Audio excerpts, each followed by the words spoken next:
Hay cosas que ni siquiera los judíos comentan, temas que parecen comunes, pero que encierran capas tan profundas de espiritualidad, misterio e incomodidad que se convierten casi en un pacto de silencio. A lo largo de los siglos, los sabios prefirieron guardar silencio, y las familias aprendieron a apartar la mirada, no por miedo, sino por respeto.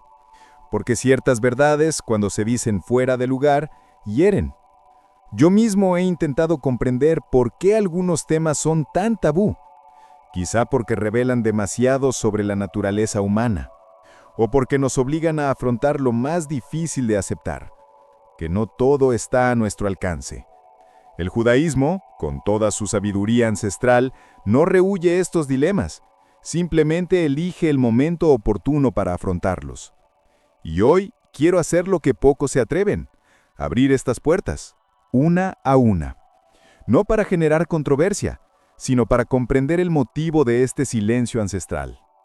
Cada tema de esta lista encierra una parte de lo que somos: luz y sombra, fe y duda, cuerpo y alma. Pero antes de adentrarnos en esos territorios prohibidos, quiero preguntarte algo sencillo. Comenta abajo cuál de estos temas te parece el más misterioso y suscríbete al canal.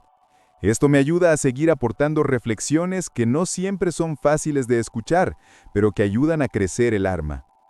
Ahora bien, comencemos con la primera, aquella que ni siquiera los maestros más sabios pronuncian en voz alta. Hay algo profundamente misterioso en el silencio que rodea el nombre de Dios. Desde muy pequeño, aprendí que el verdadero nombre, el que representa la esencia divina, simplemente no debe pronunciarse. No por superstición, sino por respeto. Porque pronunciar lo sagrado sin conciencia es como tocar el fuego con las manos desnudas. La tradición enseña que hay nombres de Dios para cada aspecto de su manifestación, pero el nombre supremo permanece velado, inalcanzable para la lengua humana. Con el tiempo, comprendí que este silencio es una lección de humildad. Vivimos en un mundo donde todos quieren nombrar, etiquetar, definir, pero lo divino no se puede contener en definiciones. El verdadero nombre de Dios no es algo que se pronuncia, sino algo que se siente, que se manifiesta en el trasfondo de cada acto de bondad, de cada instante de conciencia. Por eso los sabios dicen que el nombre de Dios mora donde hay verdad y compasión. He visto a personas intentar usar nombres sagrados como fórmulas, como si fueran claves para obtener poder espiritual. Pero el problema es que el ego adora disfrazarse de espiritualidad, y cuando el ego se apropia de lo sagrado, lo que era luz se convierte en sombra. Quizás por eso durante tantas generaciones hemos preferido el silencio al riesgo de la profanación. En la Cábala dicen que el nombre de Dios es como un fuego blanco sobre el fuego negro de la Torá. Invisible, pero presente. Está ahí, sustentándolo todo, incluso cuando no se ve. Y esto me hace pensar, quizá el verdadero respeto por lo sagrado no reside en hablar de él, sino en reconocerlo en todo lo que existe, en las pausas, en los gestos, en las imperfecciones del mundo. Y resulta curioso cómo este silencio divino prepara el terreno para el siguiente tema, porque si el nombre de Dios es impronunciable, entonces el mismo misterio recae sobre lo más enigmático que nos ha dado: la libertad de elegir. Desde que tengo memoria, esta pregunta me ha atormentado. ¿Hasta qué punto está todo escrito y hasta qué punto soy yo quien lo escribe?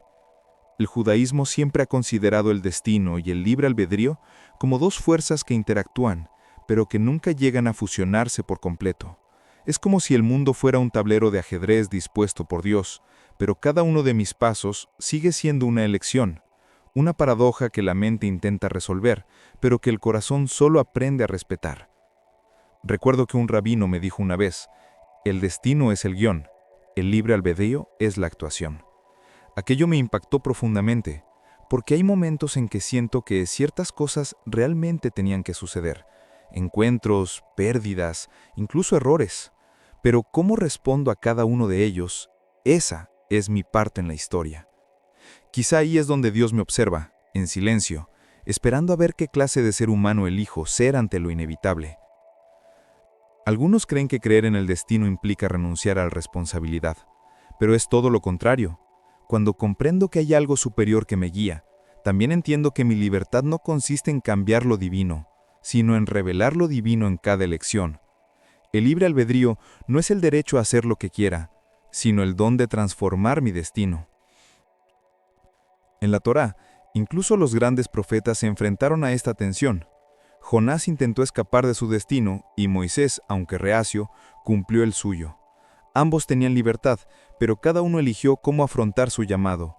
La diferencia radica en que, mientras uno se resistió y necesitó el caos para comprender, el otro aceptó y se integró al plan divino. Y quizá eso es lo que el Creador espera de nosotros, que dejemos de luchar contra lo inevitable y aprendamos a caminar con ello. Pero cuanto más profundizo en este misterio, más me doy cuenta de que el destino no termina con la muerte. A veces simplemente continúa de otra forma. Y es ahí donde emerge uno de los temas más velados de la tradición y uno que pocos rabinos mencionan en voz alta: reencarnación. Pocos lo saben, pero la idea de la reencarnación existe en el judaísmo, aunque de forma sutil, oculta en el subtexto de textos místicos. La Kabbalah la denomina Gilgul Neshamot, la rotación de las almas. No es un dogma, ni una promesa, sino una posibilidad, que el alma regrese al mundo para completar lo que quedó inconcluso. La primera vez que leí esto, sentí un escalofrío, porque de repente todo cobró sentido. Las repeticiones, los patrones, las personas que parecían ya conocidas a primera vista. La idea es tan antigua como el pueblo mismo. El Zohar, el libro central de la mística judía, habla de almas que regresan para reparar algo, como hilos invisibles que tejen el destino colectivo de Israel. No se trata de castigo, sino de aprendizaje. Cada vida es un aula, y cada existencia, una nueva oportunidad para graduarse en lo que el alma aún no ha aprendido. A veces, un trauma inexplicable no es más que un viejo recuerdo, un eco de vidas pasadas. Durante mucho tiempo, este tema se trató con silencio en las sinagogas, no porque estuviera prohibido, sino porque es peligroso interpretarlo desde la lógica de la vanidad. No se trata de curiosidad por quién fui, sino de la responsabilidad por quién aún necesito ser. La reencarnación, desde la perspectiva judía, no es una huida de la muerte, sino una invitación a la transformación constante. Cuando comencé a ver la vida desde esta perspectiva, algo cambió en mi interior. Dejé de ver ciertos dolores como injusticias y empecé a percibirlos como oportunidades para corregirme. El mal al que me enfrento hoy puede ser un reflejo del bien que aún no soy capaz de cultivar. El ciclo del alma no es un castigo divino, sino un acto de misericordia. Dios, en su infinita paciencia, permite que el alma regrese una y otra vez hasta alcanzar la plenitud. Pero si hay un misterio que recorre todos estos recovecos del alma, es este. ¿Por qué existe el mal incluso para aquellos que hacen el bien? La reencarnación explica los ciclos, pero no el sufrimiento. Y es ahí donde entramos en el tema más doloroso y necesario de todos: el mal y por qué incluso los justos son puestos a prueba por lo invisible. Siempre me ha impresionado la perspectiva del judaísmo sobre el mal, no como un enemigo absoluto, sino como una fuerza que existe para revelar algo oculto en nuestro interior. Es incómodo pensar así, porque nuestra mente tiende a dividirlo todo entre luz y oscuridad, bien y mal. Pero los textos sagrados afirman que incluso el mal desempeña un papel en la creación, que fue permitido no para destruirnos, sino para despertarnos. Y sinceramente, eso me conmueve profundamente cada vez que lo pienso. El libro de Job siempre me ha inquietado. Un hombre justo y recto, y aún así Dios permite que lo pierda todo. ¿Por qué? Esta es la pregunta que ha resonado durante milenios, y la respuesta puede estar entre líneas. El sufrimiento de Job no fue un castigo, sino una revelación. Descubrió algo que pocos comprenden: que la verdadera fe no depende de la recompensa, que el amor a Dios no puede ser una transacción. Job no creía a pesar de el dolor, él creía dentro del dolor, y eso lo transformó. La Cábala enseña que el mal es una cáscara, una kelipá, lo cual oscurece la chispa divina. Toda negatividad, ya sea ira, envidia o dolor, contiene un fragmento de luz aprisionado. Y cuando afrontamos el mal conscientemente, no lo negamos ni lo alimentamos, lo redimimos. Por eso los justos sufren tanto. Están llamados a liberar la luz oculta en el sufrimiento, algo que el ego jamás comprendería, pero que el alma reconoce de inmediato. Personalmente, me llevó años comprender que la presencia del mal no contradice a Dios, sino que revela su profundidad. Porque un mundo sin desafíos sería un mundo sin mérito. El bien solo tiene sentido cuando es una elección. Y quizás, en el fondo, el verdadero propósito del mal sea enseñarnos a elegir el bien incluso cuando todo parece oscuro. Es una guerra invisible que se libra en el corazón humano cada día. Pero lo curioso es que esta guerra no siempre es espiritual. A veces se manifiesta en las cosas más materiales de la vida, especialmente en nuestra relación con algo que muchos consideran impuro, pero que el judaísmo ve de forma diferente: el dinero. Durante mucho tiempo, vi el dinero como algo impuro, una carga, una distracción, casi una traición a la espiritualidad. Hasta que comprendí que este pensamiento, por noble que pareciera, era una distorsión. El judaísmo nunca ha considerado el dinero como algo impuro. Al contrario, lo ve como una forma concreta de energía divina. Todo depende de quién lo tenga en sus manos. El dinero es una herramienta, y toda herramienta tiene el potencial de construir o destruir, de bendecir o corromper. La Torá habla de la riqueza con una claridad asombrosa. Abraham era sumamente rico, y aún así fue considerado justo. El problema nunca fue el oro, sino el corazón. Lo que corrompe el dinero es el apego. Cuando el dinero se convierte en el fin, ciega. Pero cuando se convierte en un medio, libera. Por eso el judaísmo pone tanto énfasis en tzedaká, la caridad, no como un acto de generosidad, sino como una obligación espiritual. Dar es recordar que nada nos pertenece realmente. Con el tiempo he aprendido que la prosperidad y la culpa van de la mano en muchas personas buenas. Pensar que ser próspero es ser egoísta es un profundo error. La verdadera espiritualidad consiste en saber recibir sin culpa y dar sin ego. Consiste en comprender que cuantas más bendiciones reciba, mayor será mi responsabilidad de hacer algo útil con ellas. Porque al final, el dinero solo amplifica lo que ya somos. Si hay ego, lo amplifica. Si hay propósito, lo amplifica. Los sabios decían que el dinero es un espejo. Refleja el alma de quien lo posee. La misma cantidad de dinero que permite comprar un lujo puede alimentar a una familia. Todo depende de la intención.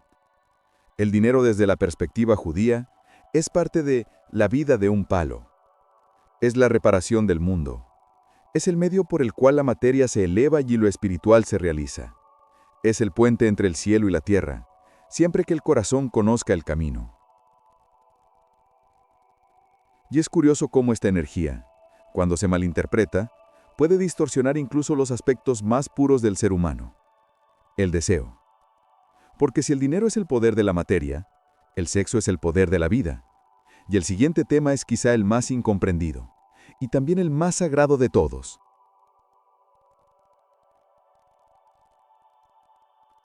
Pocos temas generan tanta incomodidad e incomprensión como el sexo. Desde temprana edad, muchos aprenden a asociarlo con la culpa, el pecado y la vergüenza. Pero de hecho, dentro del judaísmo el acto sexual se considera algo profundamente sagrado. No es simplemente un impulso físico, sino un portal espiritual. Cuando se practica conscientemente, une lo material y lo divino, el cuerpo y el alma, el cielo y la tierra. El problema nunca ha sido el deseo, sino olvidar su propósito. Los sabios siempre han dicho que el placer no es enemigo de Dios. Al contrario, es una de las formas más elevadas de servir a lo divino. El placer fue creado como expresión de la alegría de existir, un reflejo del amor divino en el plano humano. Cuando un hombre y una mujer se unen con intención pura, no solo generan vida, sino recrean el mundo. Cada acto de amor verdadero es una miniatura de la creación, Por eso el Talmud afirma que el lecho conyugal puede ser tan sagrado como el altar del templo. Pero cuando el deseo se descontrola, se convierte en destrucción. El mismo fuego que calienta, también consume. Y por eso el sexo es un tema tan peligroso, porque revela nuestra verdadera naturaleza cuando nadie nos ve. La Cábala enseña que la energía sexual es la fuerza vital del alma y que, si se reprime o se distorsiona, puede generar desequilibrio, confusión y dolor. El secreto no está en negar el fuego, sino en aprender a encenderlo conscientemente. Tuve que desaprender mucho para comprender esto. Durante años, confundí la santidad con la represión. Hoy veo que el judaísmo no predica el no, sino que enseña el cómo. El deseo no debe extinguirse, sino encauzarse. Es un puente, no una prisión. Y cuando el amor se vive con la verdad, se convierte en oración. Un canto silencioso entre dos cuerpos que recuerdan haber sido creados a imagen del Creador. Y quizá este recuerdo, esta búsqueda de la unidad perfecta, sea el mismo anhelo que impulsa toda la historia de la humanidad. El deseo de regresar a una unidad perdida, a un tiempo en el que lo divino caminaba entre nosotros. Es este anhelo el que alimenta la profecía más poderosa del judaísmo, la venida del Mesías. Desde niño he oído hablar del Mesías, la figura que vendrá a restaurar el mundo, trayendo paz, justicia y verdad. Pero cuanto más estudio, más me doy cuenta de que el Mesías quizá nunca se trató de un solo hombre, sino más bien de un estado de conciencia. El judaísmo habla de era mesiánica. No se trata solo de un personaje, se trata de un tiempo en el que la humanidad por fin recordará quién es, cuando lo divino deje de ser una idea y vuelva a ser una presencia. Y quizá ese tiempo comience dentro de cada uno de nosotros. Muchos esperan al Mesías como si aguardaran a un Salvador que lo solucionará todo. Pero los sabios dicen que el verdadero Mesías es quien despierta en nosotros el deseo de actuar. La redención no cae del cielo, nace de nuestras decisiones. El Mesías en este sentido no es un acontecimiento, sino un proceso. Y por eso tarda tanto, porque aún estamos aprendiendo a merecerlo. Hay una frase poderosa en el Talmud. Si Israel observa un solo sábado a la perfección, el Mesías vendrá. Nunca me pareció literal. Creo que significa que cuando seamos capaces de experimentar un solo instante de verdadera paz, de conexión total con nuestro propósito, entonces el mundo entero vibrará en sintonía con esa energía. El Mesías no es un visitante, es el reflejo colectivo del despertar humano. Y sin embargo, hay algo profundamente humano en este anhelo de redención. Esperar al Mesías es, en esencia, reconocer que algo está roto, que el mundo no es como debería ser. Y admitir esto es el primer paso hacia la sanación. El Mesías es el espejo de nuestra esperanza, el símbolo de lo que aún creemos posible, un mundo donde el alma recupera su voz y la materia, su significado. Pero hay un último tema que los conecta a todos, el más temido de todos, el que silencia incluso a los más sabios, porque por mucho que hablemos de la vida, el propósito y el destino, hay una verdad que ninguno de nosotros puede eludir: muerte. La muerte siempre ha sido la mejor maestra disfrazada.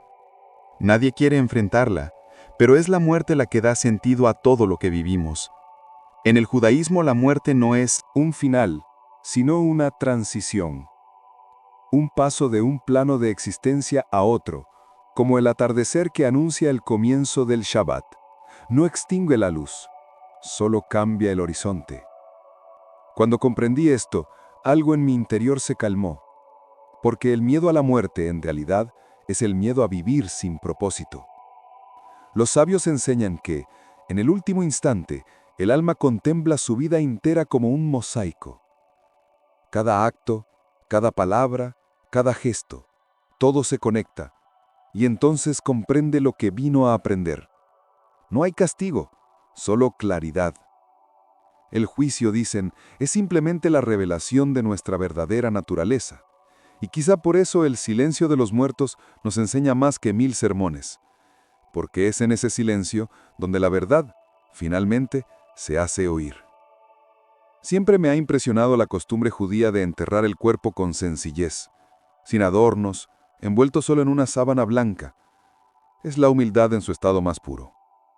Al final, nadie se lleva títulos, posesiones ni gloria, solo la carga espiritual que ha construido. Es una forma de recordar que lo que siempre importó fue el alma. Todo lo demás es solo ropa prestada. La muerte también revela nuestra profunda conexión.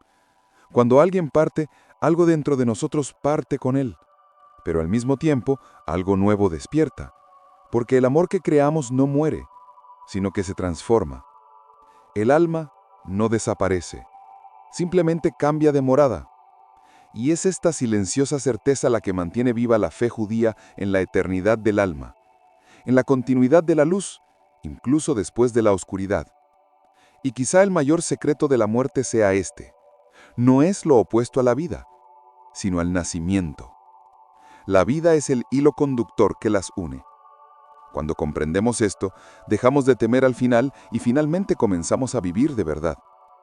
Lo prohibido no siempre es lo oculto, a veces es aquello que el alma aún no está preparada para escuchar. Estos 8 temas no son tabú por ser peligrosos, sino por ser demasiado ciertos. Hablan de quiénes somos cuando el ego guarda silencio, de lo que sentimos cuando el ruido del mundo finalmente se desvanece. Y es entonces cuando el conocimiento deja de ser meramente intelectual y se torna espiritual. La sabiduría judía siempre lo ha sabido. Hay cosas que solo el silencio puede enseñar. El nombre que no se pronuncia, el destino que no se comprende, el mal que no se explica, el amor que no se define, el fin que no termina. Todo forma parte del mismo tejido, entretejido entre la luz y la sombra. Comprender esto es el primer paso para vivir con reverencia, no por la muerte, sino por la vida. Si una frase te impactó, consérvala. Escribe en los comentarios la que más te conmovió, la que te llegó al alma, porque así es como perdura la tradición, no en los libros, sino en las voces que aún tienen el valor de sentir. Al final, quizá lo único verdaderamente prohibido sea vivir sin conciencia.